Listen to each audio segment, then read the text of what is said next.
Part 1, Segment 1, M20, The First Knock. The fog had swallowed Kent whole. Headlights clawed at the night but reached barely 10 meters ahead, dissolving into a swirling grey that made the road look endless, liquid, unreal. The van's wipers thudded in rhythm, cutting arcs through the condensation. Jack Harper leaned forward over the wheel, eyes burning from the strain. The dashboard clock blinked 11 p.m. Behind him, the others were half-shadows in the dim interior. Ryan Doyle slouched in the passenger seat, a flask hidden under his jacket, humming tunelessly to an old rock station that kept losing signal. Sarah Quinn sat behind Jack, laptop open on her knees, its blue glow painting her sharp features. Emily Blake, the youngest, watched the fog through her camera lens, recording what little the dark would give her. The M20 was supposed to be quiet at night, but this silence felt designed. Even the hum of the engine sounded swallowed, as though the world around them were padded in wool. "Fog's thick as soup," Ryan muttered, lifting the flask. "I can barely see the bloody road." "Jack, mate, sure we're still heading toward Dover." Jack's hands tightened on the steering wheel. "Followed the GPS. Still says we're on the M20. Sarah didn't look up from the laptop. "GPS can't lose signal here. This is Kent, not Siberia." A beat of quiet. The van's headlights hit a road sign ahead, mile 13, and for a second the fog shifted just enough for Jack to see it. Then he saw something else. A figure standing dead center in the road. Tall. Unmoving. Cloaked in black, hood drawn over its face. "Jesus," Jack hissed, slamming the brakes. The van skidded slightly, tires screaming on wet tarmac. Their headlights caught the figure full on. But it didn't move. For a breathless second, Jack thought he saw eyes. White, empty. Reflecting nothing. Then the fog rolled back, thick and heavy, and the road was empty again. Ryan laughed, forced and nervous. "Hell of a night for ghosts, eh? Maybe it's a hitchhiker. Or a traffic warden." Sarah leaned between the seats. "What did you see?" Jack's pulse thumped hard in his throat. "Someone standing in the middle of the road. Wearing a hood. Probably just fog tricks." Emily's voice was soft, uncertain. She kept her camera raised, zooming into the distance through their windshield. "There's nothing now." Jack started the van moving again, slower this time. The fog closed in tighter, swallowing everything but the narrow beam of their lights. Minutes stretched. No one spoke. Then came the sound. Knock. A single, hollow tap. From underneath the van. Jack froze. The others looked up in unison. "Did you hear that?"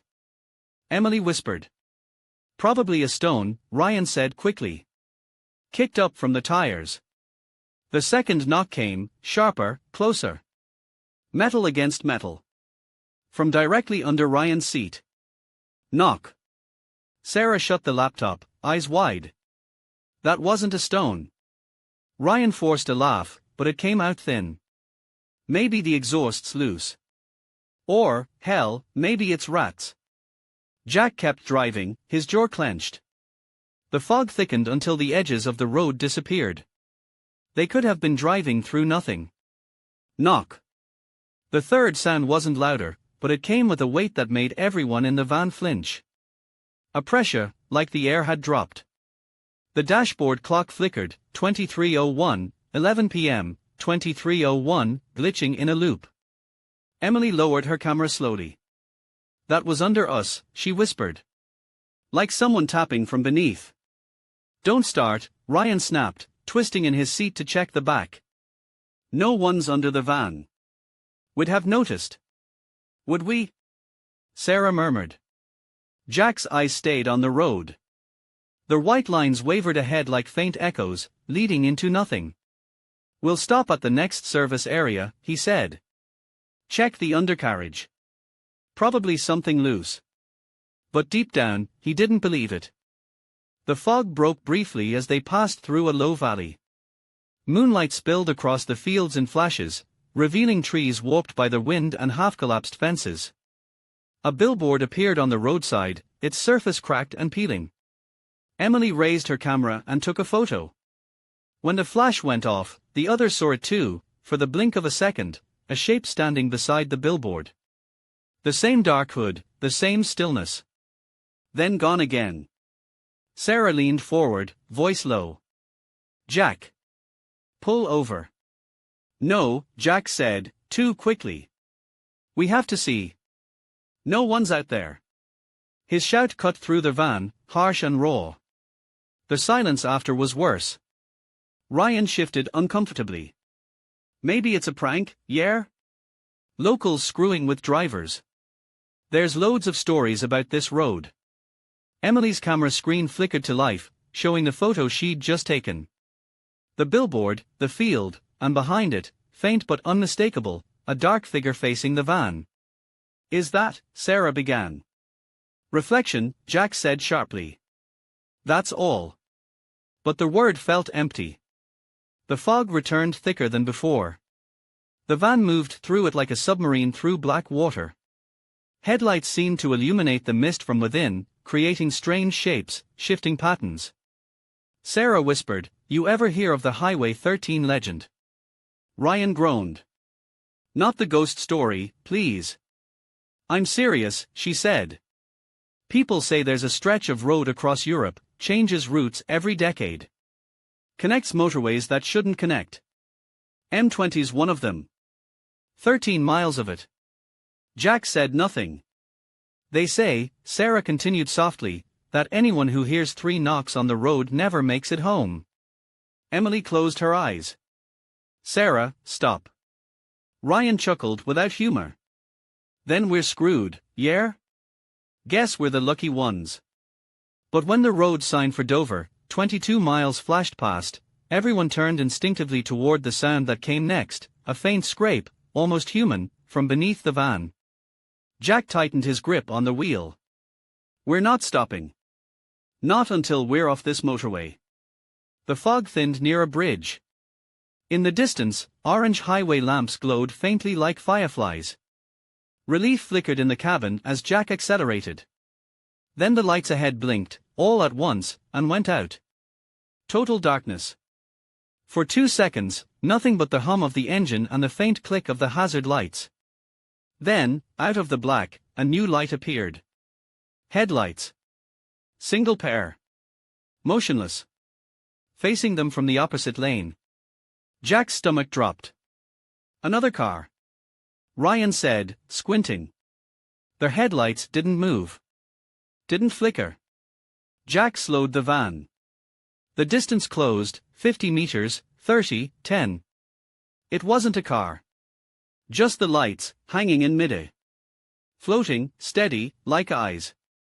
The radio crackled. Static. Then a faint whispering, like a voice trying to form words. Sarah shut it off instantly. The fog surged again, swallowing everything. When it cleared, the lights were gone. At 23:25, they pulled into a rest bay, the first they'd seen in over an hour.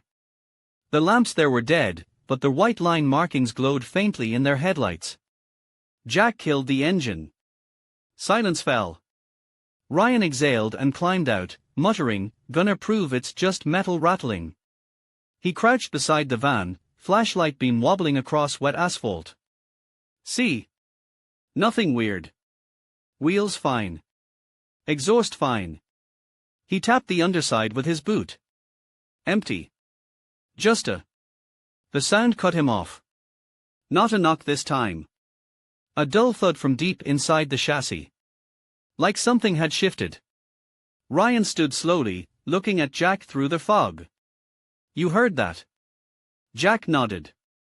Ryan forced a grin. "Right. Probably." Then his flashlight flickered. For a split second, the beam caught something pale beneath the van. A shape. He leaned down again. Nothing. Empty road. Sarah whispered from inside, "Get back in." Ryan hesitated, scanning the shadows. The fog curled low around his boots, moving against the wind. Ryan, Jack said quietly. He got back in. Locked the door. They drove off. For the rest of the stretch, no one spoke. The fog thinned near Dover, but the silence inside the van remained. The clock hit midnight, and Emily stared at the windshield as though expecting another shadow. Jack's hands trembled on the wheel. Somewhere behind them, faint and almost lost in the hum of the engine, came another sound. Knock. Soft. Patient. From beneath the floor. And none of them said a word. Segment 2, A26, the second knock. The sea tunnel stretched like a vein under the channel, steel, concrete, and darkness. The van's tires hummed steadily on the narrow lane, their rhythm swallowed by the endless hum of ventilation fans. The sign that read, Bienvenue en France, flashed past in the van's headlights, its paint peeling, its edges slick with condensation. Jack Harper exhaled, trying to shake off the unease that had clung to them since Kent. We made it. Told you it was just bad weather, he muttered. Sarah glanced up from her seat, pale in the cold glow of her phone. You think the fog stops at the border? Ryan snorted from the passenger seat. Fog's British by nature. Probably too polite to follow us. Only Emily didn't laugh. She sat by the window, her camera resting on her lap, eyes fixed on the tunnel lights racing past, yellow orbs flickering one by one, forming a hypnotic rhythm. Do you hear that? She whispered. Jack frowned. Hear what? The lights. They are clicking. He turned down the radio. For a moment there was only the hum of the van, then yes, beneath it, faintly, a steady pattern. Click. Click. Click. Each time the overhead light flickered, it came. Subtle, precise, like knuckles on metal. Sarah looked toward the back. Please tell me that's not. It's just the lights, Jack cut in. Ryan opened the glove compartment, searching for a lighter. Whatever it is, I'm lighting a smoke and pretending it's fine. He leaned back and flicked the lighter. The flame reflected briefly in the side window, and for an instant, Emily saw another reflection beside his. A face, too close. Too pale. Watching from the back seat. She gasped. The lighter dropped. The flame went out. Ryan turned, annoyed.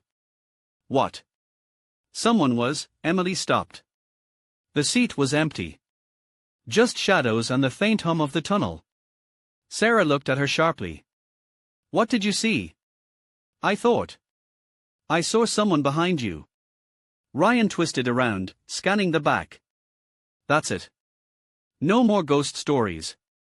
But as he turned, the van's headlights caught something up ahead, a silver sedan parked at an angle, hazard lights blinking in the tunnel's gloom. Breakdown? Sarah asked. Jack slowed, frowning. Looks empty. The closer they got, the stranger it became. The car's doors were open, their headlights on, but the driver's seat was vacant. No one in sight.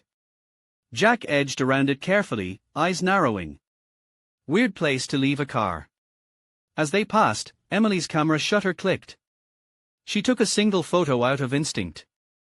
Ryan leaned out the window, muttering, probably one of those car share drop-offs. Or a prank. The van rolled ahead another 50 meters before Sarah said softly, Jack, you should see this. She turned her phone toward him. It showed Emily's photo, the silver sedan, perfectly framed. But in the back seat, half-shadowed, was a white face looking directly at the camera. Not pale, white. Featureless except for two black hollows where eyes should have been. Emily whispered, I didn't see that when I took it. The tunnel lights flickered, 3 in a row, and the van's radio hissed to life, no station, just faint static. Beneath it, a whispering pattern that almost formed words. Jack reached to turn it off, but Sarah caught his arm. Wait. Listen. The whisper wasn't random. It was counting. UN, ducks, Troyes. Then silence. A moment later, something hit the van. Knock. The same sound. Hollow, deliberate. Not again, Ryan muttered, gripping the dashboard. The knock came again, harder. Metal flexed. Knock. This time, directly under Ryan's seat. Jack swore under his breath. Hold on. He accelerated. The van surged forward, tires whining on the tunnel floor.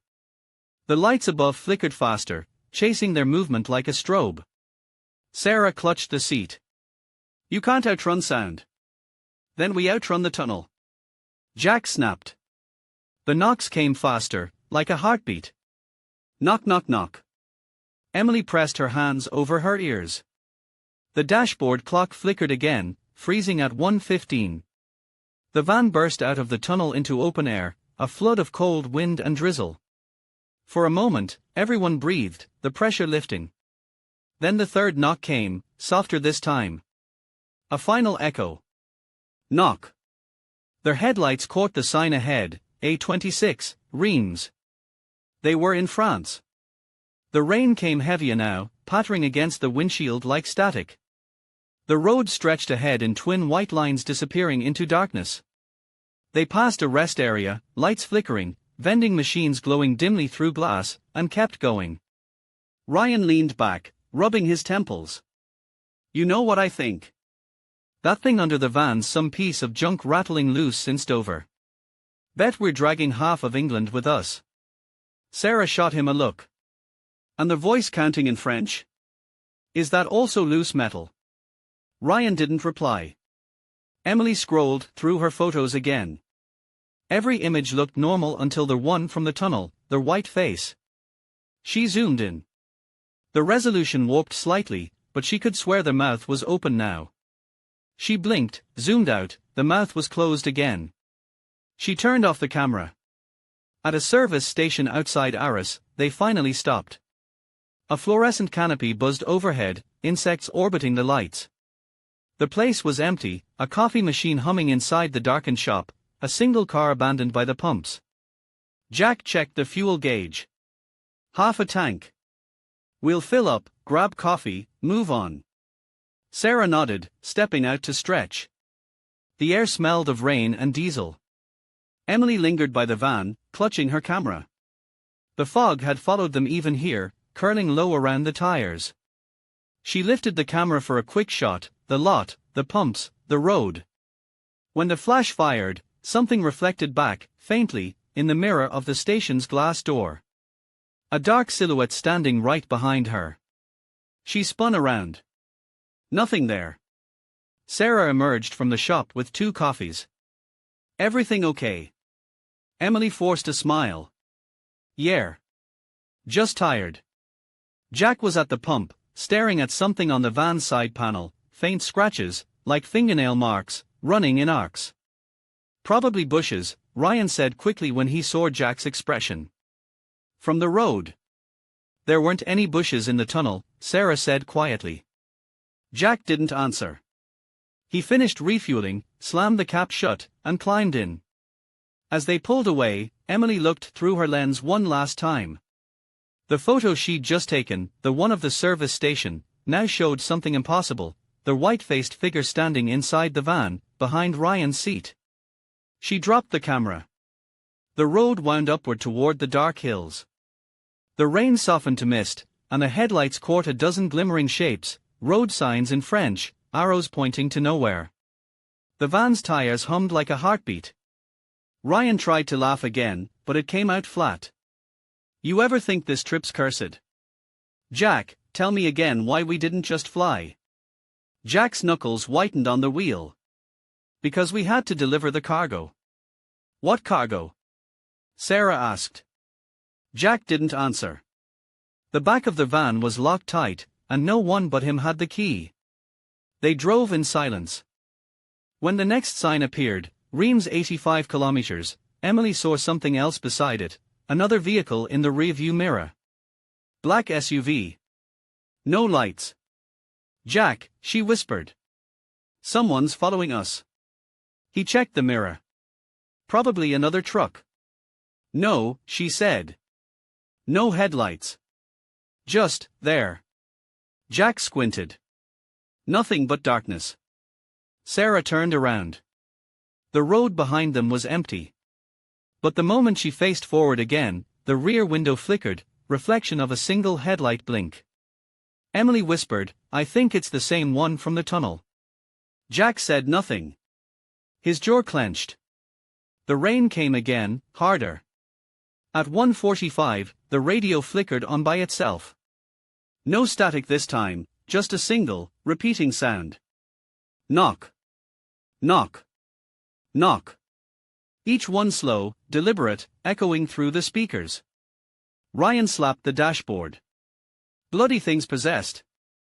Jack reached for the dial, but the radio display froze on a new frequency, 13.0. The van shuddered. Headlights dimmed. For a second, the world outside turned colorless, as if drained of all hue. Then everything snapped back. They were alone again. The radio dead. Sarah whispered, "How many knocks was that?" Jack didn't answer. Emily did. 2. And then, faintly, beneath the floor, so soft they almost didn't hear it, came a third knock. The road stretched on into France. The fog, somehow, had crossed the sea with them. And Highway 13 was only getting started. Segment 3, A3, the third knock. The wipers beat a nervous rhythm across the windshield, each sweep carving pale arcs through the black rain.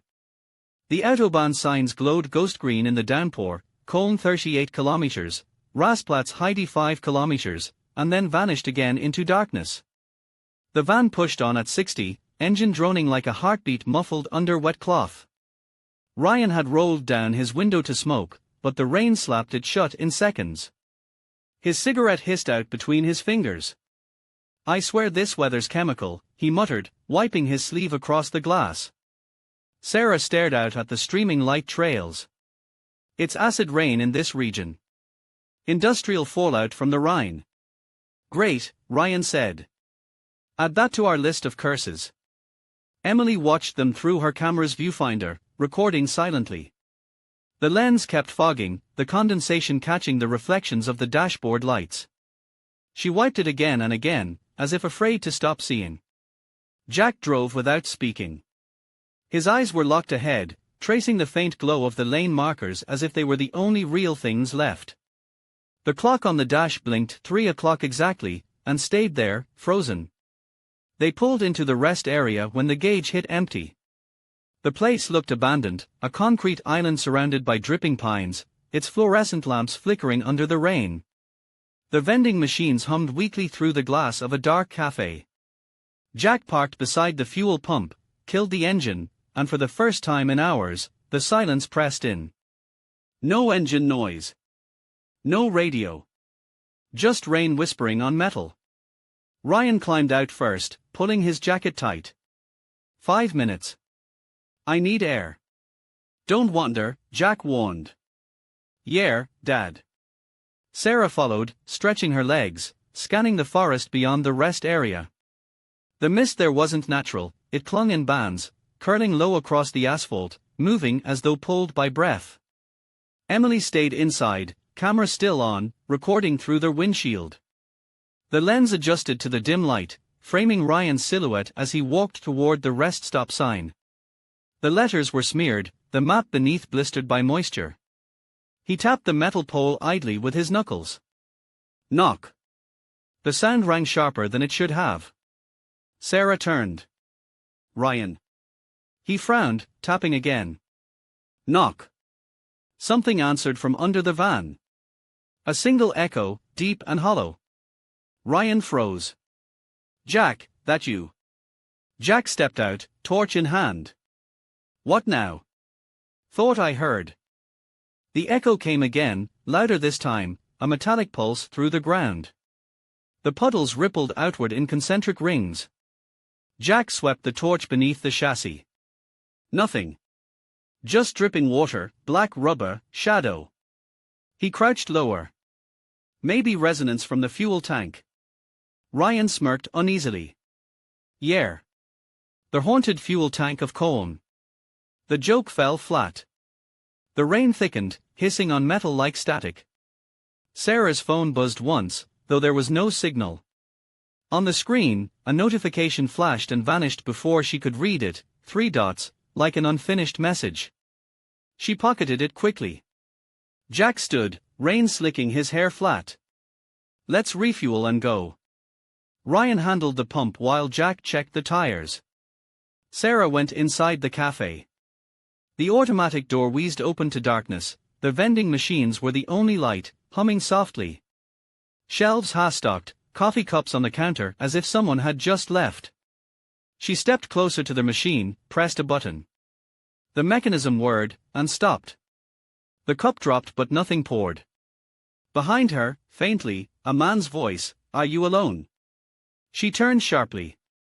A figure stood outside by the window, high-vis jacket, rain dripping from the brim of his hood. He looked like a road worker, pale in the fluorescent glow. Sarah opened the door a crack. "Sorry." He tilted his head. The rain behind him formed curtains of silver. "Are you alone?" "No. I'm with 3 others." The man nodded slowly, as if that answer satisfied some internal list. Then he smiled, too long, too still, and turned away, walking into the mist. Sarah blinked. He was gone. No footsteps, no shape beyond the fog. She hurried back to the van. "Jack, there was a man." Ryan looked up from the pump. "Yeah, me." "No. Wearing a work jacket." He asked if I was alone. Jack's face tightened. "Where?" She pointed. The spot was empty now, only the puddles gleaming under the light. Ryan chuckled. "Maybe it was you talking to yourself. Echoes in this weather." Sarah glared. "I know what I saw." Jack shut the fuel cap. "We're leaving. Now." They climbed in. Rain hammered the roof. The windshield wipers struggled to keep up. The van rolled back onto the autobahn. The forest flanked both sides, dark trunks flashing past in the headlight beam like endless bars of iron. The road seemed to narrow, pressing them into a tunnel of motion. Ryan leaned back, rubbing his eyes.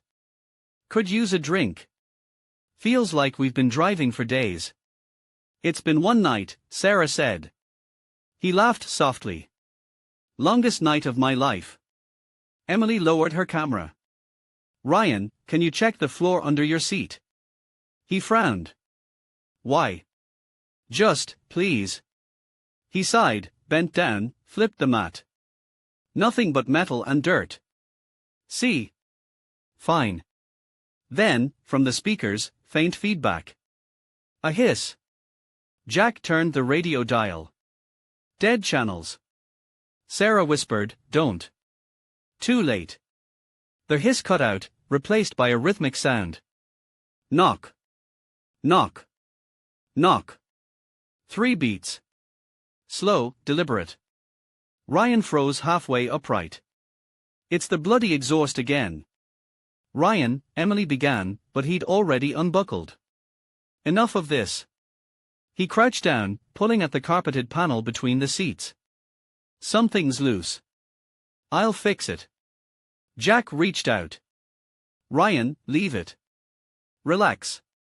He wedged his fingers under the edge, prying it up. Metal groaned. Beneath, the darkness gaped wider than it should have, an opening deeper than the van's frame.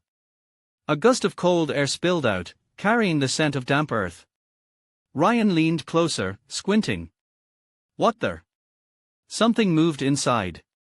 He jerked back instinctively, knocking his head on the seat. There's a space under there." Jack slammed on the brakes. The van fishtailed, tires screeching before gripping again. "Get away from it." Ryan sat up, rubbing his temple, panting. "It's a cavity. Probably storage." Sarah's voice trembled. "We don't have storage under the seats." Before anyone could reply, the dashboard lights dimmed. The engine coughed once and died. Silence. The rain had stopped. Outside, the forest stood utterly still. Jack tried the ignition. Nothing. Ryan cursed. Brilliant. Out of fuel, out of power. From beneath them came a soft dragging sound. Like a hand sliding across metal. Ryan went pale. Please tell me that's not. The dragging stopped. Then. Knock.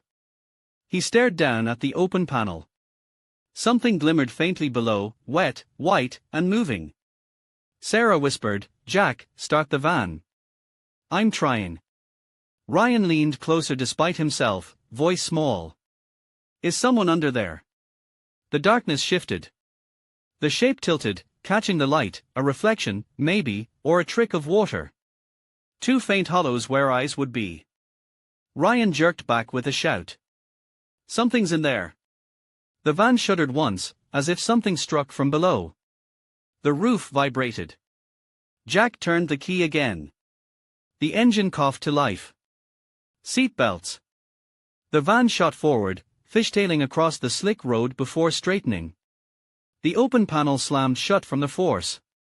Ryan sat rigid, breathing fast. "It grabbed me. I swear it." "Don't," Jack said. "Don't talk." No one spoke for miles. The rain returned just before dawn, fine as ash. Emily's camera lay forgotten on her lap, still recording. Through its lens, the interior glowed faintly blue, details blurred by motion. In one frame, a flicker, a second reflection of Ryan in the side mirror. Same face, eyes open, staring directly at the camera though he wasn't looking that way. Emily shut it off. Jack drove until his eyes burned. The Autobahn emptied entirely, not a single vehicle in either direction. When he finally spotted the sign, Salzburg A10, he slowed, rubbing his face with both hands. "Next stop, Austria," Sarah murmured. No one corrected her. Behind them, a faint sound rose again beneath the hum of the wheels. Knock. Not from the van this time. From the road itself. As if the highway were breathing. Part 2, Segment 1, A10, the fourth knock. The world above the clouds looked dead. Frosted pines bowed under the weight of a midnight storm, snow spinning through the high passes in ribbons. The van crawled up the A10, engine whining, tires biting into frozen asphalt. Their headlights cut tunnels through the flurries, but beyond that there was nothing, just white wind and the dark vein of road that seemed to have no end. Inside, the air was thin with silence. The heater clicked faintly, breath fogging the windows. Sarah had her map unfolded across her knees, tracing the red line with a trembling finger. Emily watched the snowfall through the passenger glass, her reflection ghosted by exhaustion. Jack said nothing. His eyes were fixed ahead, on the twisting lane that wound up into the Austrian Alps. A radio tower loomed in the distance, its warning lights blinking dimly through the haze. "Elevation 2,000 meters, Sarah murmured, reading from her map. "We should be descending by now." Jack didn't respond. The GPS screen on the dash had gone white hours ago, a frozen signal, no data, no coordinates. Emily finally broke the silence.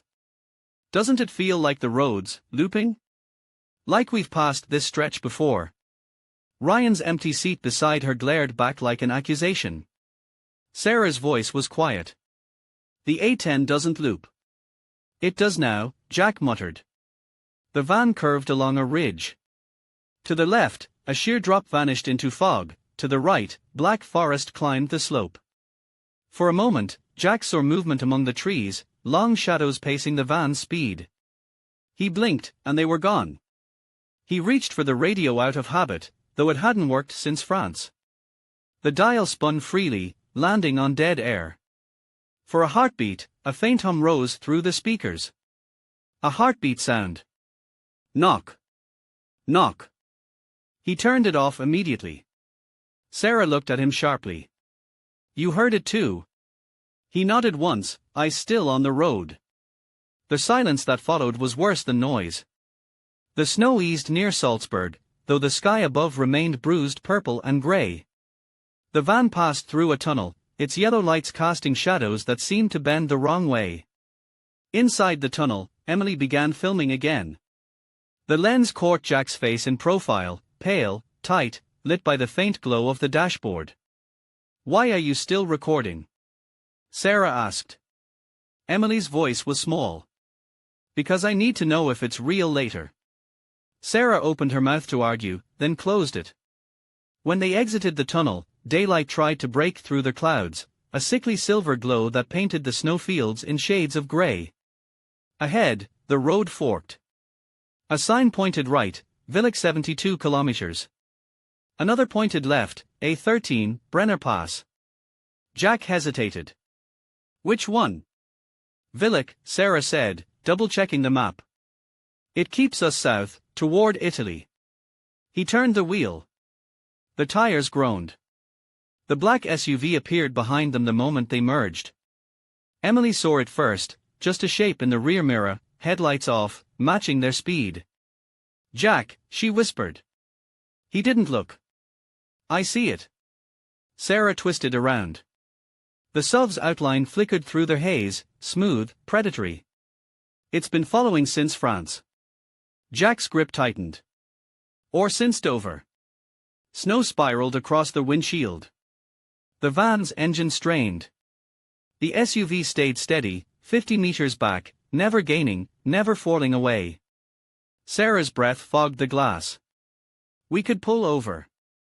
Jack shook his head. We don't stop again. The next 30 minutes blurred, switchbacks, tunnels, blinding snow. The SUV never left. Each time they exited a tunnel, its silhouette reappeared, headlights dim, unwavering. Emily filmed it once. When she replayed the footage, the SUV wasn't there. Only the van's taillights glowing in endless white. Then came the first knock. Soft. Dull. From under her seat this time. She froze. Jack. He didn't answer. The second came louder, timed with the sway of the van. Knock. Knock. Sarah whispered, that's impossible. It can't. A third knock echoed, but this time, it came from inside the van, right behind them. Emily turned. Ryan was sitting there. For a second, everything froze, her breath, her thoughts, the air itself. He sat in the back row, soaked, his hair matted, staring at her with that crooked grin she'd seen 1,000 times. Miss me, he said softly. Sarah gasped. Jack, stop the van. Jack's foot hit the brake. The tires screamed. The van skidded sideways, sliding across the icy road before stopping inches from the guardrail. Snow cascaded down from the ridge above, pattering against the roof. When the world steadied, the back seat was empty.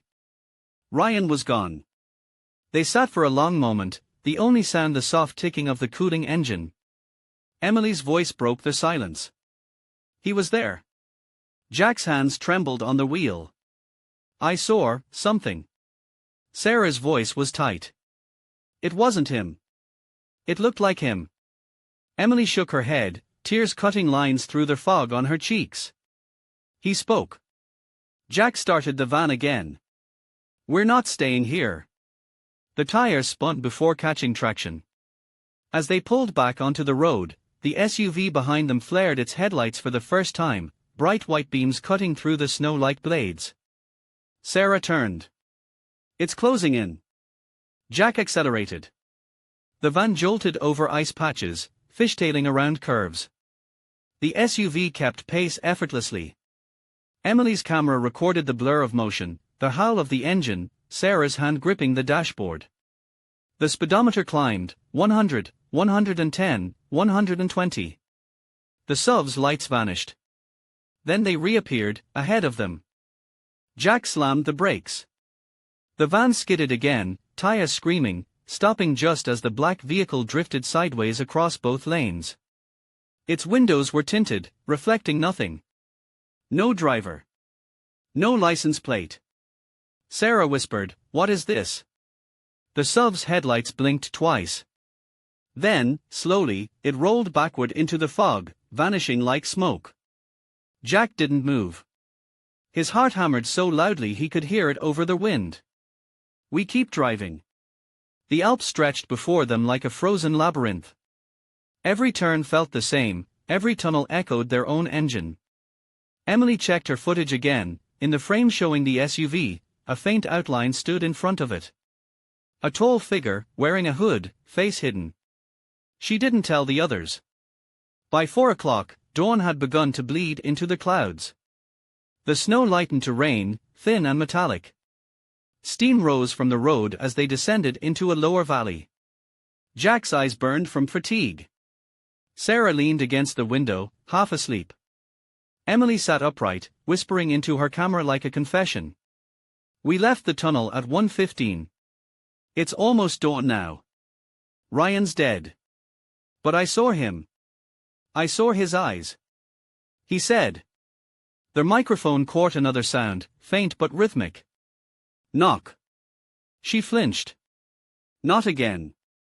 The second knock came from the roof this time. Jack gritted his teeth. Ignore it. A third one followed, slow and hollow, right above his head. Sarah jolted awake. Jack. He pressed harder on the accelerator. The van surged forward, engine roaring. Then came a fourth. Not louder, but inside. Behind them, a whispering echo joined it, soft, familiar. Ryan's voice. Almost there, mate. The van's interior lights flickered. The reflection in the rearview mirror shifted, not their faces, but for passengers, all watching Jack. He blinked, and the image vanished. The van burst out of the final tunnel into a wide open descent. Below them stretched the Italian border, dawn glowing faintly red on the horizon. Sarah whispered, "We made it." Jack didn't answer. In the back, Emily kept filming. Through the lens, she caught one last frame before the battery died, the road ahead, lined with fog, and in it, barely visible, a single dark figure walking down the center line. The camera clicked off. That was when the first light of morning hit the windshield, red, not gold. Jack eased off the accelerator. The rain had stopped. The road was steaming. And somewhere deep within the metal, hidden beneath layers of sound and motion, came the slow, deliberate echo that didn't belong to any of them. Knock. The fourth one. Segment 2, A1, the fifth knock. The Italian border came and went without a single sign of life. No customs post, no guards, not even a flicker of traffic lights.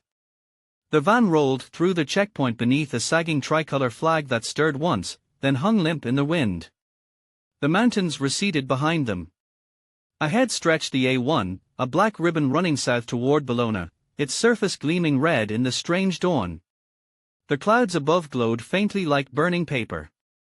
Sarah leaned forward in her seat, rubbing at the windshield with her sleeve. It's like the sun's bleeding. Jack didn't reply. He'd been driving for so long that his hands felt like they belonged to someone else.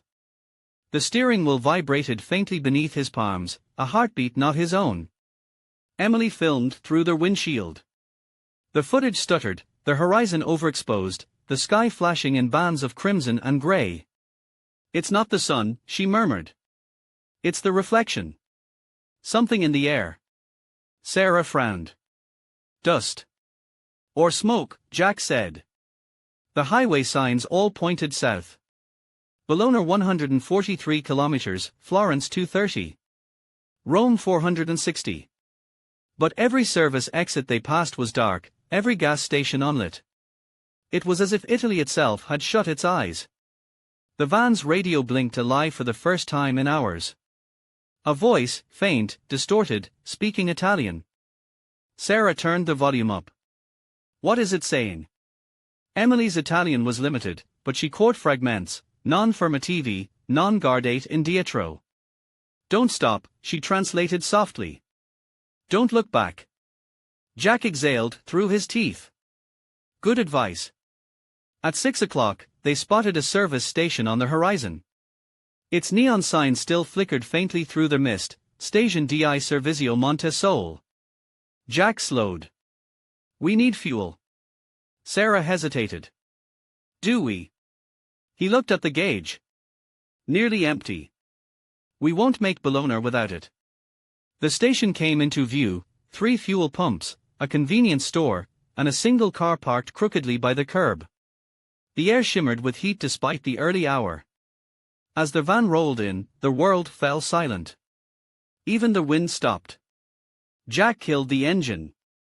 For a moment, no one moved. Then Emily whispered, "Where is everyone?" The station door was ajar, swaying gently. Sarah stepped out first. The air was heavy, metallic, like breathing through rust. She glanced through the store window and froze. Inside, 4 people sat behind the counter, a man, 2 women, and a boy. Their skin was grey-white, their eyes pale and clouded, as though time itself had drained through them. None of them moved. "Jack," she called quietly. "You need to see this." He joined her, looking through the glass. "Maybe they're asleep." Sarah's voice trembled. "With their eyes open." Emily climbed out slowly, camera in hand.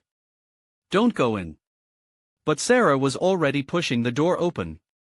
The bell above it gave a brittle chime that echoed far too long. Inside, the smell was faintly sweet, like dust and copper. The bodies sat perfectly still, upright in their chairs, as if frozen mid-conversation. Sarah moved closer to the counter. A coffee cup rested beside the man's hand. Steam still rose from it. "Jack," she whispered, "they are warm." He stared, unable to move.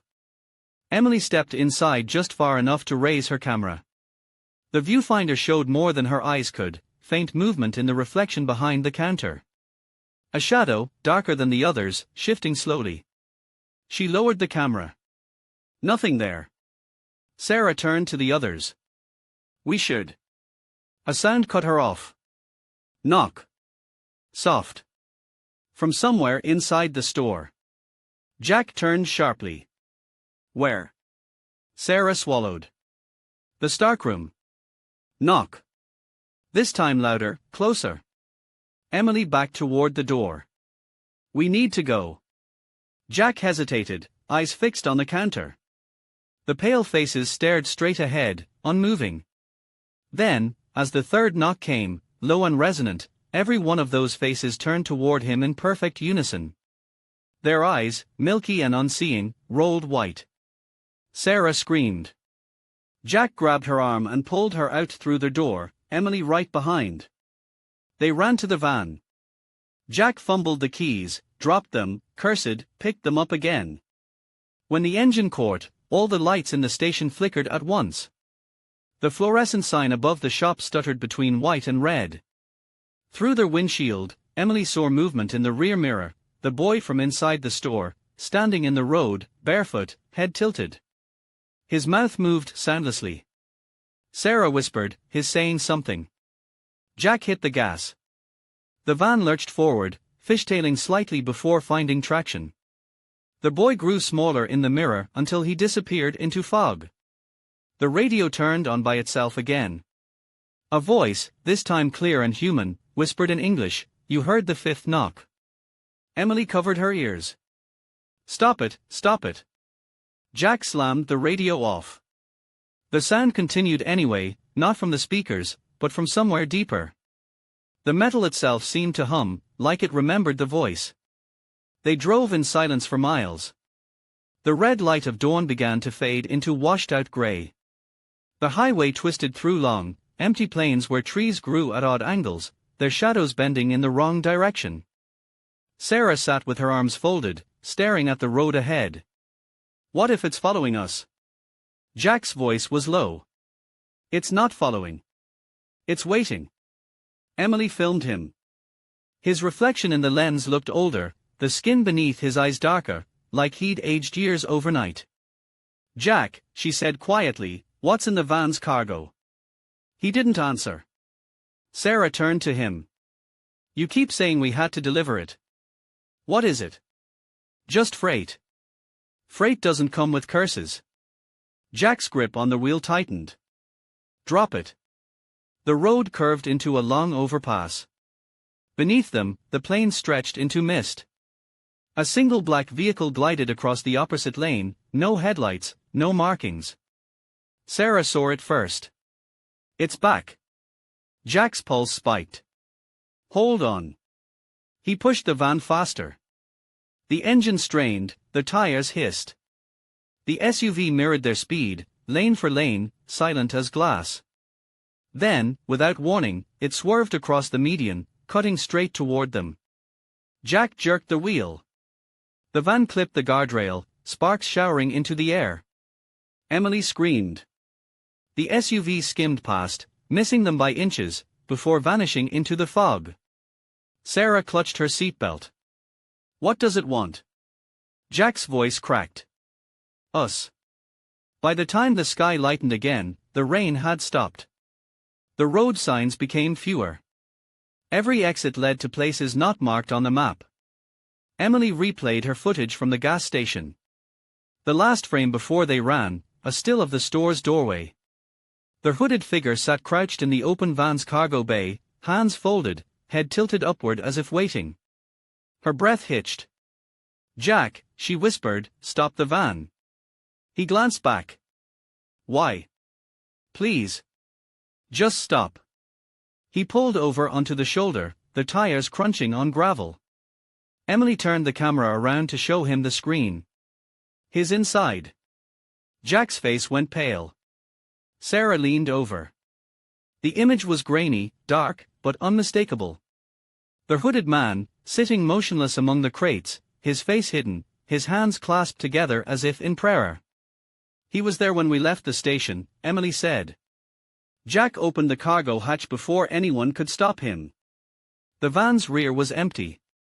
Just boxes, a folded tarp, the scent of cold air. Sarah exhaled shakily. Maybe the footage glitched. Emily shook her head. No. He's always there. In the reflection. In the photos. Jack closed the hatch slowly. The road ahead was flat, stretching toward a horizon of pale fog and faint red light. Let's keep moving, he said. The moment the engine started again, the dashboard clock flickered, 6 o'clock, then 11 p.m., then 6 o'clock again. Sarah looked at it, her voice barely audible. It's resetting. Jack stared at the road. No. It's looping. The van pulled back onto the asphalt, its shadow stretching long behind it. From somewhere deep inside the metal came a soft echo, faint but steady. Knock. Emily turned the camera on instinct. Through the viewfinder, she saw the reflection of the rear seats, and there, faint but visible between them, a hooded figure, motionless, hands resting on its knees. She blinked. Looked back. Empty seats. Only the quiet hum of the van, and the road ahead, endless and waiting. Segment 3, Apennine Pass, the sixth knock. Dawn dissolved as quickly as it came. The red horizon faded to bruised violet, and fog rose again, thick, rust-colored, coiling between the ridges like smoke from an unseen fire. The van climbed into the Apennines, its engine echoing off rock walls that leaned close enough to scrape the mirrors. The road was barely wide enough for a single vehicle. Snowmelt trickled down from the cliffs, hissing as it touched the asphalt. Somewhere far below, a river murmured, a low, continuous sound like breathing. Inside, nobody spoke. Sarah sat with her map folded shut in her lap. Emily's camera was off for the first time since France. She held it loosely, thumb resting on the record button as if afraid to start it again. Jack kept both hands on the wheel, his knuckles pale against the black leather. The odometer read 666 kilometers. Emily noticed first. It's the number, she said softly. Jack didn't glance down. Coincidence? Sarah leaned forward. Since when has anything been coincidence tonight? Fog swept across the windshield in slow waves. For a moment it looked almost solid, a moving wall that shaped itself into faces and hands before breaking apart. Jack exhaled. We're halfway through the pass. Once we hit the other side, roam's for hours out. Assuming there is another side, Sarah murmured. The slope grew steeper. The van's gears whined. They passed a sign bent double by wind, Appennino, Altitudine 1430 m. Its letters were half erased, eaten by rust. Emily pointed the camera through the windshield again despite herself. If we disappear, she whispered, someone has to see what happened. Jack's voice was flat. No one will watch that footage. Sarah gave a tired laugh. He's right. We'll just become one of those highway legends. The third knock, Emily said quietly, was supposed to mean you don't go home. What does the sixth one mean? No one answered. They rounded a blind curve, and the fog parted to reveal a small petrol station perched on the cliff's edge. Its roof had collapsed, its windows blown out. The sign above the shop still read Servizio, letters dangling like broken teeth. Jack slowed. Shortcut marker. Locals used it for fuel. Sarah shook her head. Don't stop. I'm not. He kept rolling. As they passed, Emily turned her lens toward the storefront. Through the viewfinder she saw movement, a figure crouched behind the counter, its head slowly rising. The hood. The stillness. She gasped. Jack. He glanced back. What? It was him, inside the station. Sarah twisted in her seat. The building was already gone behind a veil of fog. Emily, she said softly, don't look anymore. A few kilometers later the road narrowed into a bridge. Beneath it, clouds churned in a gorge so deep the bottom was invisible. The fog took on a faint red hue again, like something burning beneath. Halfway across, the van shuddered. The engine coughed once, twice, then steadied, but the headlights dimmed, their beams flickering in uneven pulses. Sarah reached for the dashboard. What's wrong with the lights? Jack's reply was mechanical. Alternators fine. Then came the sound. Knock. Not from under the van this time, this came from above. Sarah looked up instinctively. The roof creaked. Probably ice, Jack said quickly, though the word sounded forced. The second knock followed, slow and heavy, like a deliberate step. Emily's hand shook around the camera. It's on the roof. Jack accelerated. Hold on. The bridge curved, and for an instant the fog thinned enough for them to see the far end, a tunnel carved into rock. Relief flickered through the cabin. Then a dark smear slid across the windshield. Something moved above them, its weight shifting the metal skin. Sarah screamed. It's on us. Jack floored the accelerator. The van roared forward, the roof groaning under invisible weight. The tunnel mouth opened ahead like a wound of light. Knock. The third impact came as they hit the tunnel entrance. The noise exploded through the metal like thunder. The roof buckled slightly, a dent appearing just above Sarah's seat. Inside the tunnel, the sound vanished. The roof straightened with a soft pop, as though it had never happened. Sarah sat frozen, both hands gripping her seatbelt. That was the sixth. Jack kept his eyes on the road. We keep driving. The tunnel stretched longer than any they had passed. The walls shimmered with condensation, every 100 meters, a light flickered and went out behind them. The van's tires hissed on damp concrete. Emily began to count the lamps aloud, her voice a whisper. 1, 2, 3. At 40, she stopped. Ahead, the tunnel opened into a round chamber, the road splitting in two, left and right. In the center stood a traffic mirror on a rusted pole, its surface warped with age. Jack slowed, trying to decide. The mirror caught the van's headlights and threw them back in distorted rings. The reflection twisted, for figures inside the van, but not quite right. Sarah's reflection was missing. Emily noticed first. Her breath caught. Jack, look. He followed her gaze. The mirror showed him, Emily, and an empty passenger seat. He turned sharply. Sarah was still there, wide-eyed, clutching the map. Then the lights flickered. The tunnel plunged into darkness. When they came back, the seat beside him was empty. Sarah. No answer. Emily screamed her name. Only the echo replied. Jack braked hard, the van skidding to a halt in the middle of the chamber. He threw open the door and stepped out, flashlight cutting through mist. Sarah. The tunnel was silent. The beam swept across the walls, catching only dripping water and the warped mirror. Emily stumbled out after him, shaking. She was there. You saw her. Jack's voice broke. Get back in the van. She refused. We can't just. Something flashed in the mirror. For a heartbeat, Sarah stood behind them in the reflection, eyes white, expression serene.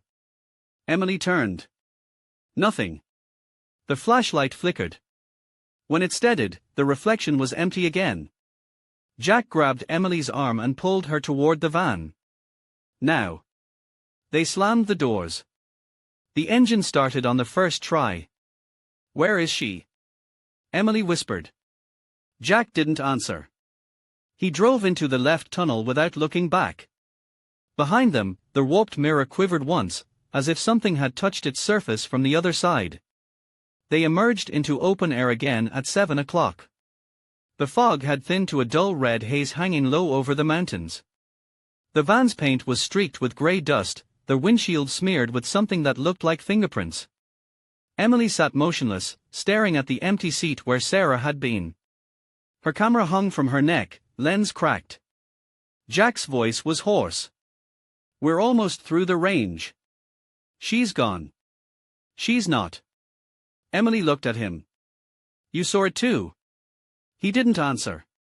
They drove in silence for several minutes before a faint sound returned, so soft it blended with the wind. Knock. Jack closed his eyes briefly. Emily whispered, It's her? Another knock followed, lighter, from inside the dashboard.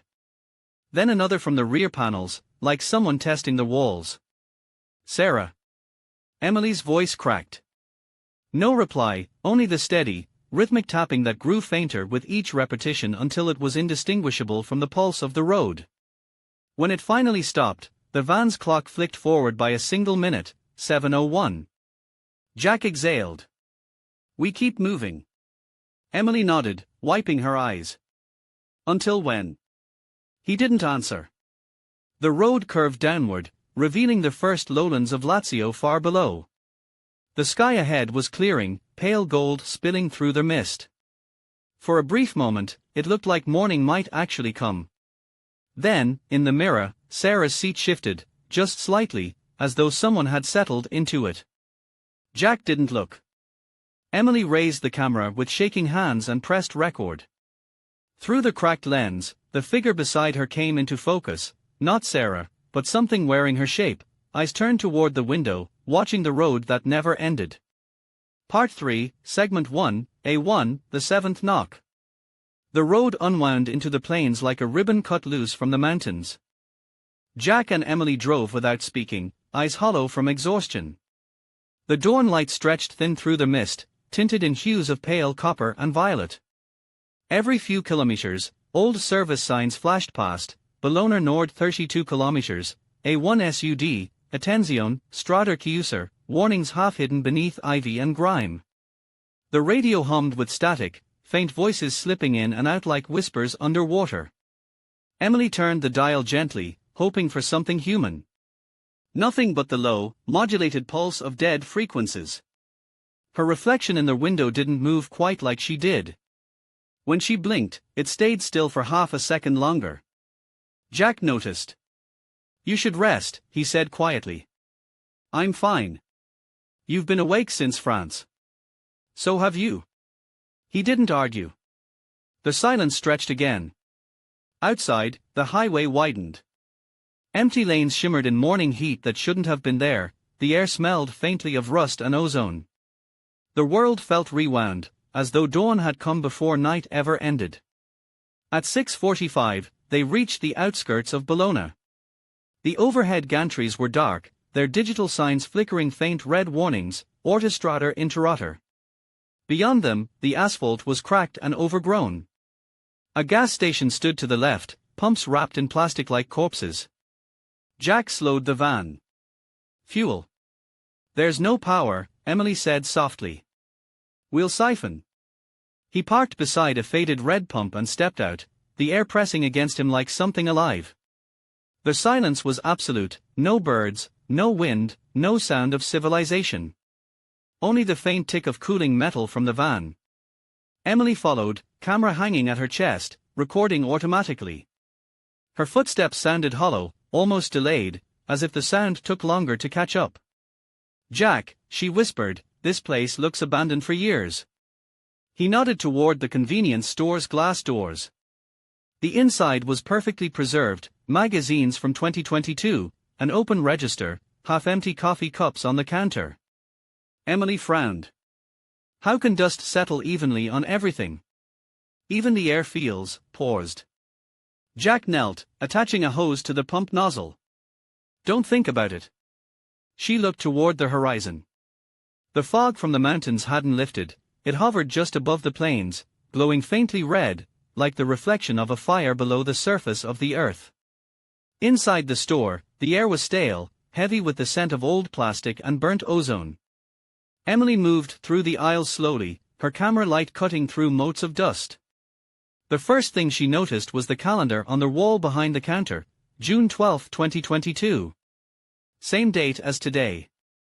Then, the photographs. A corkboard by the door held several Polaroids, customers smiling beside the pumps, dated weeks apart. But in every photo, a faint figure stood in the background. Same height, same hooded coat. Sometimes closer, sometimes further away, but always facing the camera. Emily touched one of the Polaroids with trembling fingers. "He's been here." Jack stepped in behind her, siphon hose still in hand. His eyes followed hers to the photos.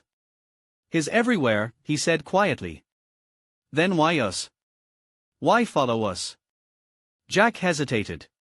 "Maybe we listened." Listened. To the third knock. Her breath caught. "Jack," she whispered, "how many have we heard now?" He looked away. 6. They returned to the van, both uneasy. Jack filled the tank with fuel from a jerry can, the smell sharp and metallic in the warm air. As he screwed the cap shut, the wind picked up for the first time. It carried a low hum, a sound like engines far away.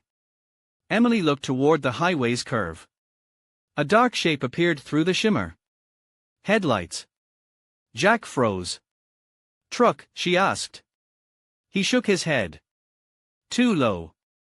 Their hum grew louder, steady, mechanical. Then the shape resolved, a black SUV, lights off, windows opaque. It glided toward them in silence, tires barely touching the road. Emily's voice dropped to a whisper. "The pursuit." Jack jumped into the driver's seat. "Hold on." The van roared to life. The SUV accelerated instantly, matching their speed, keeping distance like a predator pacing its prey. Jack swerved onto the main lane. "We lose it before the toll line." The black vehicle didn't chase, it mirrored. Every move, every turn, perfectly synchronized. Emily aimed her camera through the back window. "There's no driver." "I know. It's matching our speed exactly, how?" "Doesn't matter." The road opened ahead into an overpass, sunlight spilling across the bridge. For a second, the SUV vanished in the flare. Jack exhaled. Then the reflection in the rearview mirror shifted. The black SUV was gone. In its place, another van, their van, same model, same color, headlights flickering in identical rhythm. Emily turned to the rear window. "Jack, it's us." The duplicate followed perfectly, every shake and dip mirrored like a reflection underwater. Jack's voice was tight. "Don't look back." "But." "Don't." He pressed harder on the accelerator. The van vibrated, engine rattling. In the mirror, the twin vehicle did the same. Then, without warning, it turned its headlights on, blindingly bright, and rammed forward, impossible physics bending the space between them. The impact never came. Instead, the road behind folded into darkness, swallowing the other van whole. Emily gasped. "It's gone." Jack said nothing. The odometer flickered once, digits shifting to 666.6 again. They drove on until the road narrowed back into 2 lanes. The sun climbed higher, pale and distant like a false light. Signs for Bologna Estate appeared ahead. The city's outline shimmered, skyscrapers ghosted in haze, motionless. As they entered, the silence deepened. No cars, no people. The entire city lay suspended in perfect stillness. Emily whispered, "Where is everyone?" Jack slowed the van, coasting down an empty boulevard lined with still traffic lights. A newspaper fluttered across the asphalt, except there was no wind. The camera recorded quietly as Emily panned across the desolate skyline. Every window in every building was dark. And yet, from certain angles, faces could be seen watching. Jack parked in the middle of the street. "We're stopping here." "Why?" "Something's ahead." "Do you hear it?" A faint sound pulsed beneath the silence, like a heartbeat under concrete. Then it came again. Knock. This time from somewhere deep beneath the ground. Emily closed her eyes. "That's 7. Jack's jaw clenched. "It's close." They followed the sound on foot, through the echoing streets. Every step sounded too loud, rebounding from empty walls. It led them to a square, ancient cobblestone, fountains dry. At the center stood a statue of a hooded figure holding a key. The plaque read, "Illinois Guardiano del Strade." Emily raised her camera. "The keeper of the roads." Jack studied the base. "Look." Carved into the stone were names, hundreds of them, each followed by a year. The most recent, Sarah Quinn, 2022. Emily's hand trembled. Behind them, the van's alarm chirped once, faint and distant. Then the knocking resumed, louder now, echoing through the cobblestones. The ground beneath their feet seemed to pulse. Emily stepped back. "Jack." The statue's shadow moved, though the sun hadn't shifted. Slowly, the hooded figure's head turned toward them. Jack grabbed Emily's wrist. "Run." They sprinted back toward the van, their footsteps echoing through the hollow city. As they reached the door, a low hum vibrated the air again. The statue's shadow stretched down the street after them, impossibly long, dragging across walls and pavement like ink. Jack started the engine. The van lurched forward. In the rearview mirror, the statue still stood motionless. But its shadow remained on the move, following. They hit the edge of the city just as the fog thickened again. The highway stretched south toward Rome, sun rising weakly over the horizon. Emily leaned against the window, breath shallow. "We can't make it." Jack stared straight ahead. "We have to. It's the only way through." Her reflection turned to him, mouth moving slightly out of sync. "Through where?" He didn't answer. The road ahead shimmered again, bending upward as if the world itself was looping back. Emily lifted her camera one more time. The lens crack glowed faintly red, pulsing in rhythm with the van's motion. Then, somewhere behind them, faint but distinct. Knock. Emily froze. That was 8. Jack gripped the wheel. Then one more. She turned the camera toward him. And then what? He stared ahead into the returning fog. Then, he said softly, "We see what's waiting on the other side." The van disappeared into the pale horizon, swallowed by the light of a dawn that never felt like morning. Segment 2, Rome, the 8th knock. By the time they reached the Lazio lowlands, the world had gone silent again. The road dipped into long, abandoned stretches where weeds burst through asphalt, and the horizon shimmered like a mirage. A sign half swallowed by vines read, "Roma, 27 kilometers." Jack's hands clutched the steering wheel tighter with every passing kilometer. Emily sat beside him, camera balanced on her knees, its red light blinking faintly like a heartbeat. Neither had spoken in over an hour. Neither dared to. The sky ahead wasn't morning anymore. The pale gold had drained to iron gray, the sun frozen behind a film of mist. It looked like the world had decided to stop turning. Emily finally broke the silence. "Do you feel it?" Jack kept his eyes forward. "What?" "The road, it's pulling us." He didn't reply. The van's engine hummed low and steady, the sound strangely muted, like it was traveling through air that had forgotten how to carry noise. They passed a toll gate where the barriers had melted into the ground. The booths were empty, glass shattered inward. The toll screens still glowed faintly with static light. For a moment, a human silhouette flickered across one of them, a shape leaning close, mouth wide open, whispering something they couldn't hear. Emily turned off the camera. "Jack, I don't think we should film anymore." He nodded, but his eyes didn't move. "Keep it on. If we disappear, someone has to know where we went." She hesitated, then pressed record again. The lens refocused, the world framed through a trembling haze of light. Rome emerged from the fog at 8 o'clock, but it wasn't Rome anymore. The skyline of domes and towers stood skeletal against the ash-gray light, motionless. The streets were flooded in shallow water, still as mirrors, reflecting a sky that didn't match the one above. They crossed the Tiber on a half-collapsed bridge. The river below wasn't flowing, it pulsed, slow and viscous, as though it were breathing. Emily whispered, "Jack, where are the people?" Jack slowed the van as they reached the city center. Maybe they left. But why leave everything behind? Maybe they didn't have a choice. She looked out the window. Statues lined the roads, all facing the same direction, toward the heart of the city. Every face was worn smooth, eyes eroded to blank sockets. They drove past an overturned bus. Its windows had melted into black glass. A child's toy floated in the water beside it, slowly spinning. When they reached the Piazza del Coliseo, Jack stopped the van.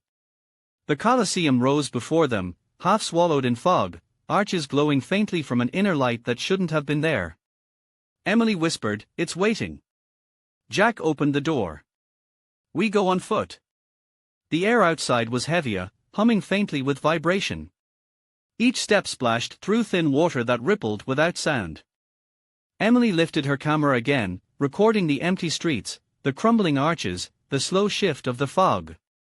"If this is where it ends," she murmured, "then at least it's beautiful." Jack didn't answer. His eyes were fixed on the open archway ahead, where the interior of the Colosseum glowed with pale, amber light. They stepped inside. The air was colder here, almost freezing. The arena floor was covered in thin mist, rising waist-high. The stands loomed above in perfect silence, shadows packed tight like an invisible crowd. In the center of the arena stood a single chair. On it sat a black coat, draped neatly, as though waiting for its owner. Jack's breath clouded in the air. "It's him."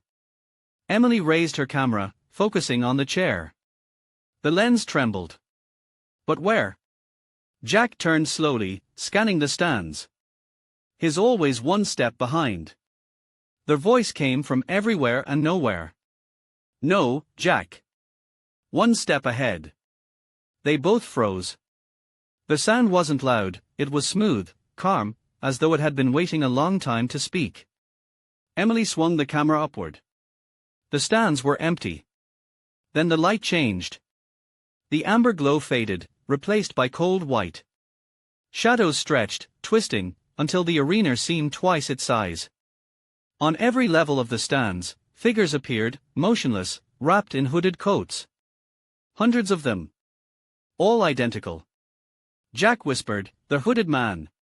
Emily shook her head slowly. "No. The hooded men." Every figure turned its head at once, movement perfectly synchronized. Their faces were blank. Eyes white as fog. Then, in unison, they raised their right hands, and knocked against the stone rail before them. Once. Twice. 3 times. Knock. Knock. Knock. The sound rolled through the Colosseum like thunder.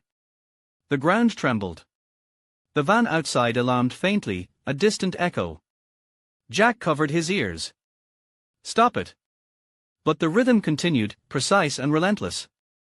Emily fell to her knees, camera clattering beside her, still recording. "That's 8, she gasped. "Jack, that's the 8th. The figures froze. The light dimmed again. From the center of the arena came another sound, a soft scraping, like leather over stone. The coat on the chair moved. It straightened, slowly, rising into the air, shaping itself around something unseen. Then, step by step, the shape beneath it solidified until a man stood there, hood drawn, head slightly tilted as though curious. Jack's voice trembled. "Who are you?" The figure didn't answer. He took a step forward, and with each step, the others in the stands leaned closer, as if the entire arena breathed with him. Emily backed away. "Jack." He raised his voice. "Why us?" The hood tilted again. Then, softly. "You heard the road call. You followed." Jack's hands clenched. "You've been following us since England." The man took another step. "No. You've been driving toward me." The lights flickered. The shadows of the hooded figures shifted again, no longer reflections but echoes, each one slightly delayed, each one stepping forward just after the last, creating an endless wave of motion that surrounded them. Emily whispered, "Jack, we need to go." But the air had thickened. The exit arches shimmered like heat mirages, stretching farther away with every glance. Jack turned back to the man. "You want me? Then take me. Leave her." A long silence. Then a faint chuckle, dry, hollow, almost human. "The road never leaves anyone." Emily snatched the camera and turned toward the exit, but the lens refused to focus. Every time she looked through it, the walls stretched farther, twisting like an optical illusion. Behind her, the hooded man raised a hand. The others mirrored him instantly. He lowered it toward the ground, slow, deliberate. Knock. The sound came from beneath their feet. Dust fell from the arches. Jack shouted, "Run!" They sprinted for the nearest tunnel. The fog rose behind them, filling the air like liquid smoke. The knocking followed, echoing from inside the walls, the floor, the sky itself. Outside, the van's headlights flickered back to life. Emily stumbled toward it, dragging Jack by the arm. They slammed the doors shut just as the first shock wave hit, the entire Colosseum shuddering, a low vibration rippling through the city streets. Jack started the engine. "Hold on." The tires screeched. They shot forward, water spraying from the flooded streets. The fog chased them through every intersection, curling around corners like something alive. In the rearview mirror, the hooded figure stood in the middle of the road behind them, perfectly still, coat fluttering in the invisible wind. Knock. A hairline crack split across the windshield, spiding outward in slow motion. Emily stared at it. "Jack, the road." "I know." The radio came alive with static, then a whispering voice, her own. "You heard the 8th knock." The engine screamed. The speedometer needle twisted past its limit. The city fell away behind them, swallowed by grey. Ahead, the highway curved once more, smooth, familiar. The signs overhead read: M20, Kent, 11 p.m. Jack's grip loosened. His face went pale. Emily's voice broke. "Jack, we're back." He nodded slowly. "The road loops." Her camera blinked once, its red light dying. Then, faintly beneath the tires, came the sound again. Knock. Number 9. The van's clock reset to 11 p.m. Outside, the fog of England rolled in like a closing curtain. Segment 3, Highway 13, the 9th knock. The clock on the dashboard glowed 11 p.m. The odometer flickered, settling on 0.0 kilometers. Fog pressed against the windshield like a living thing, erasing everything beyond the headlights. Jack Harper's hands rested on the wheel, motionless. Emily sat beside him, the camera on her lap, its lens dark. The hum of the engine filled the silence, a soft, endless note that could have been a lullaby or a warning. They were back on the M20. Same road, same stretch, same low hum of distant wind turbines. Only the world felt older, slower, like an imitation built from memory. Emily whispered, "We've been here before." Jack didn't answer. His eyes were fixed on the white line stretching ahead into nothing. The GPS flickered alive, though he hadn't turned it on. The screen displayed one phrase over and over. Highway 13, active route.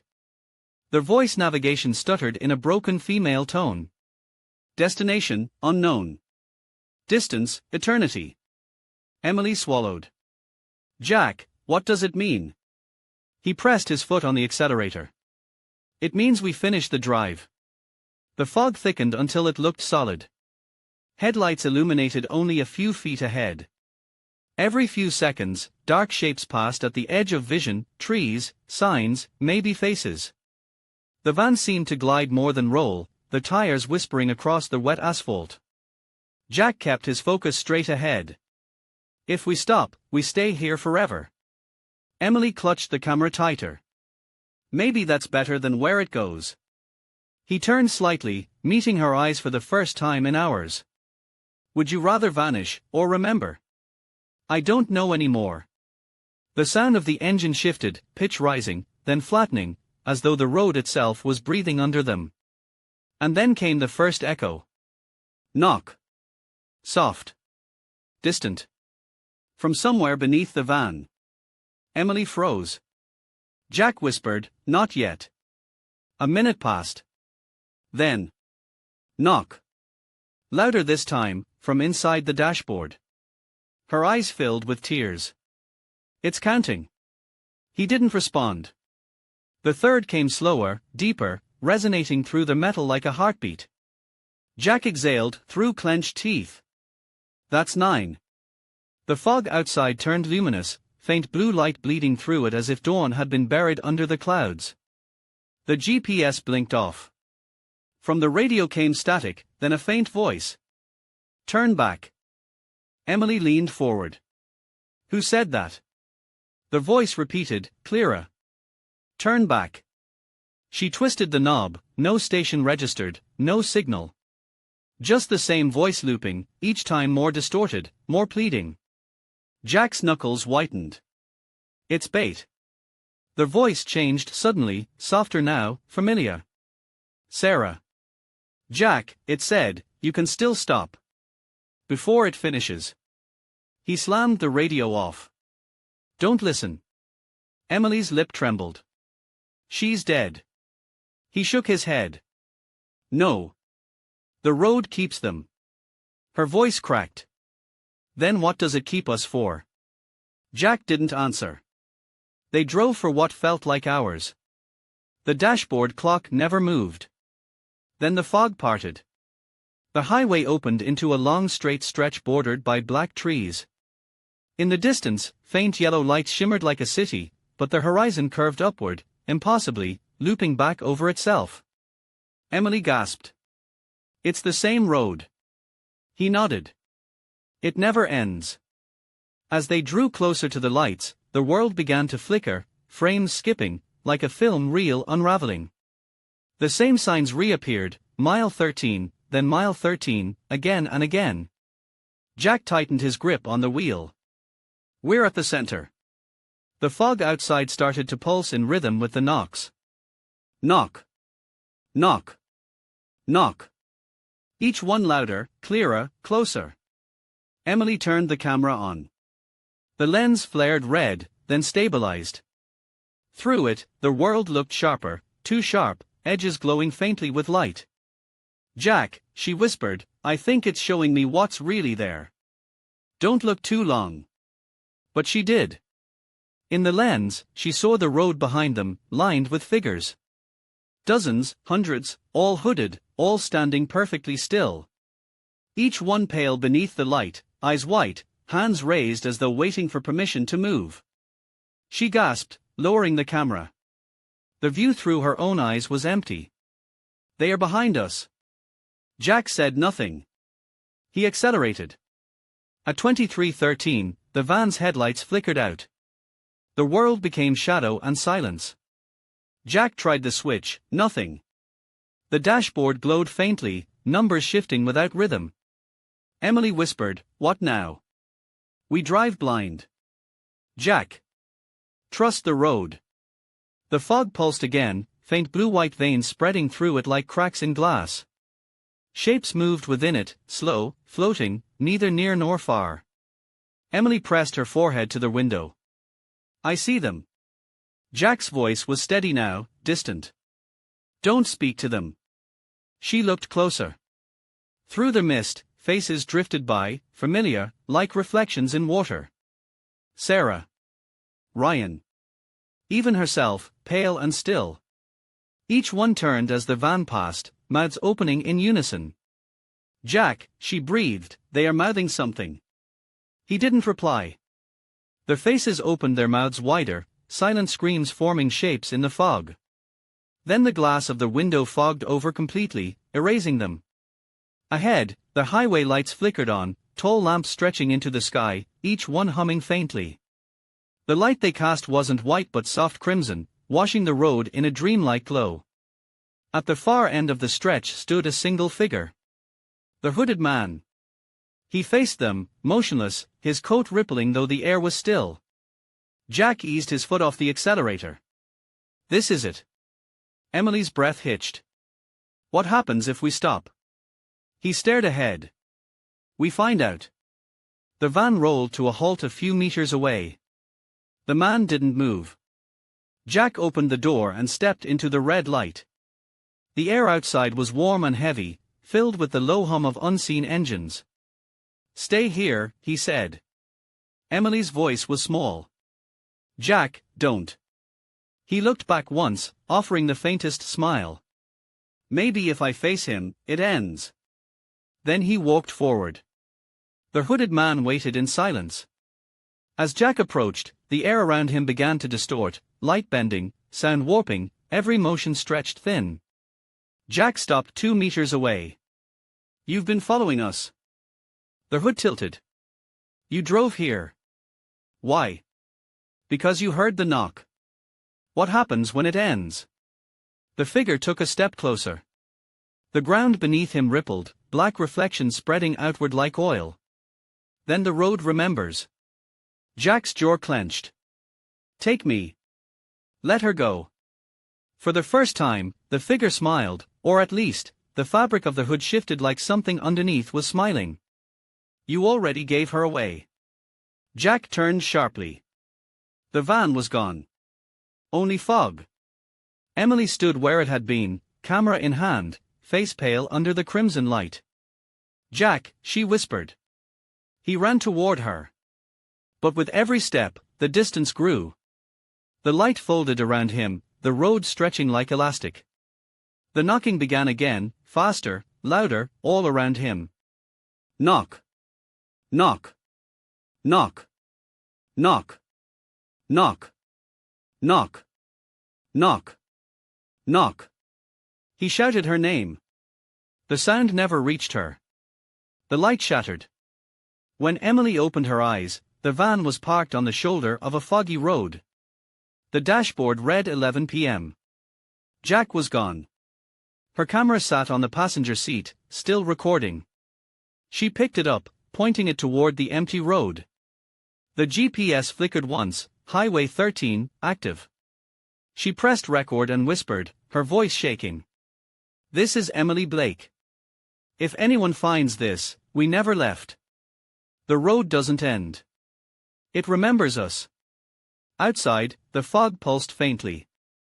Knock. She looked up. Through the windshield, a figure stood in the middle of the road. Hooded. Still. Watching. Emily's breath hitched. Jack. The figure tilted its head slowly. She pressed the record button again, whispering, please. The camera light blinked red. The screen filled with static. From somewhere beneath her seat came a soft, deliberate sound. Knock. The 9th. Emily closed her eyes. The fog thickened until it filled the van completely, swallowing light, sound, memory. When it cleared, the road was empty again. The van idled quietly, headlights on, pointing toward nothing. The clock read 11 p.m.